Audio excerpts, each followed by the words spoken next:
Yah, the eternal, self-existent one.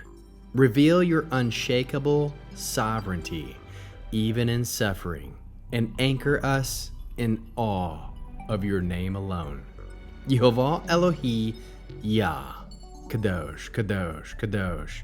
Please fill me and lead me and cover me and stir me and speak through me with your Ruach HaKodesh, that I may speak your written words with boldness and humility to those who listen. I ask all these things in Yeshua HaMashiach's name. Amen. We'll start with the Shema. Listen and obey. Children of Yehovah, pay careful attention and respond. Yehovah is our power and authority. Yehovah works in unity with himself, and you shall act upon your love to Yehovah with your power and authority, with your thoughts and mind, with your entire body, with all the muchness that you have. Yod, Hey, Vav, Hey. Hand, behold, now, behold. Iyov, Job, chapter 1.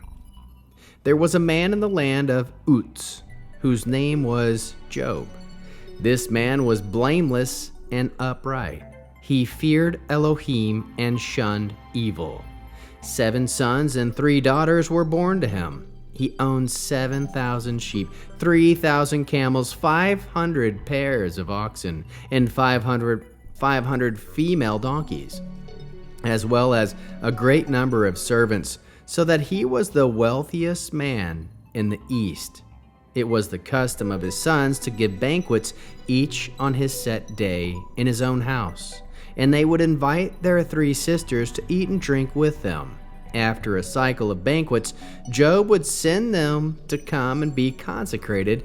Then he would get up early in the morning and offer burnt offerings for each of them, because Job said, "My sons have sinned and blasphemed Elohim in their thoughts."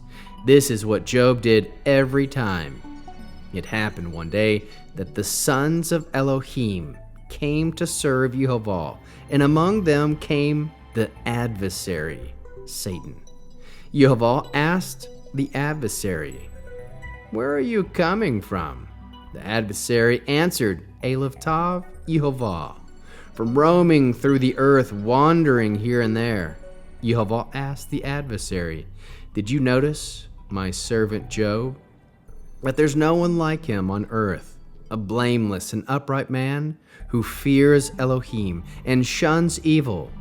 The adversary answered, "Aleph Tav, Yehovah, it is for nothing that Job fears Elohim.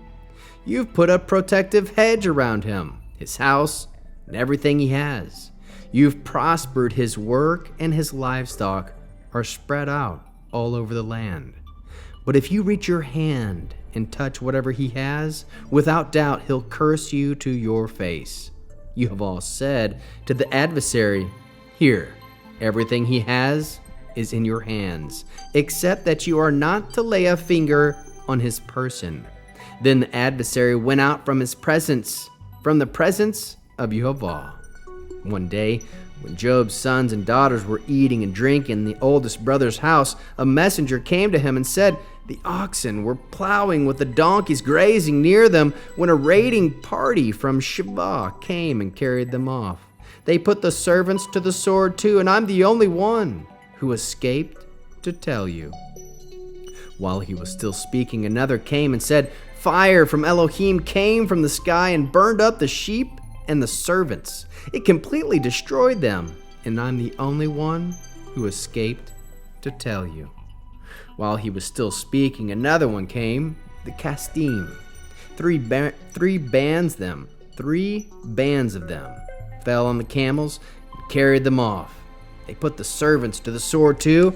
I'm the only one who escaped to tell you. While he was still speaking, another one came and said, "Your sons and daughters were eating and drinking wine in their older brother's house, when suddenly a strong wind blew in from over the desert. It struck the 4 corners of the house, so that it fell on the young people. They are dead, and I'm the only one who escaped to tell you." Job got up, tore his coat, shaved his head. Job got up, tore his coat, Aleph Tav, shaved his head, Aleph Tav, fell down on the ground and worshipped. He said, "Naked I came from my mother's womb, and naked I will return there. Yehovah gave, Yehovah took. Blessed be the name of Yehovah." In all this, Job neither committed a sin nor put blame on Elohim. How can we learn to love our Creator after reading this fascinating opening chapter 1 of Job? We can love Yehovah by cultivating a life of holiness, rooted in reverence, even before trials come. Love Yehovah by recognizing that obedience is not transaction, but devotion.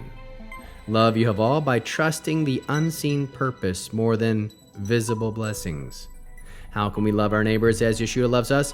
By showing empathy toward those in suffering, while holding judgment and holding their dignity. How can we bear one another's burdens? By standing with the righteous who suffer, defending their character when others misunderstand. What are the top 3 fruits of the Spirit found? 1. Faithfulness. Job's unwavering reverence for Yehovah did not depend on his circumstances. 2. Self-control. He did not sin or curse God rashly, even after unimaginable loss. 3. Goodness. His core for his family's well-being reveals a heart committed to righteousness. What is the Hebrew word that encapsulates this chapter? Yirah, reverent fear, awe. Anchor sentence.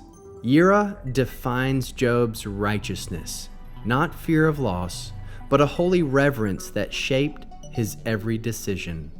What's a one-sentence summary of the entire chapter? Job's reverence endures as heaven watches a faithful man tested without cause. An Et Sefer insight and amplified meaning, the revealed strength and authority that flows from the hand lifted in awe, Yirah. How can we find Yeshua in the scriptures? Job 1:1. Job's uprightness points to Yeshua, the sinless one, who feared Elohim perfectly. Job 1:5. Job intercedes with offerings, foreshadowing Yeshua's once-for-all sacrifice. Job 1:8. As Job was tested by the adversary, so too was Yeshua in the wilderness. Job 1 verse 21. Job's surrender echoes Yeshua's prayer in Gethsemane. Not my will, but yours be done. Mitzvah response, Torah base, mitzvah.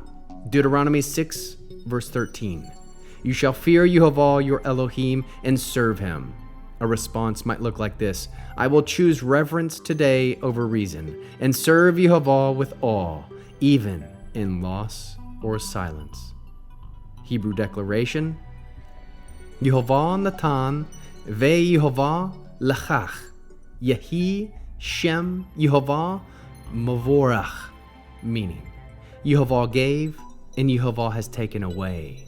May the name of Yehovah be blessed. We'll end with the Aaronic blessing using the name. Yehovah will kneel before you presenting gifts, and he will guard you with a hedge of protection. Yehovah will illuminate the wholeness of his being toward you, bringing order, and he will provide you with love, sustenance, and friendship. Yehovah will lift up the wholeness of his being and look upon you and set in place all you need to be whole and complete. Shalom, shalom.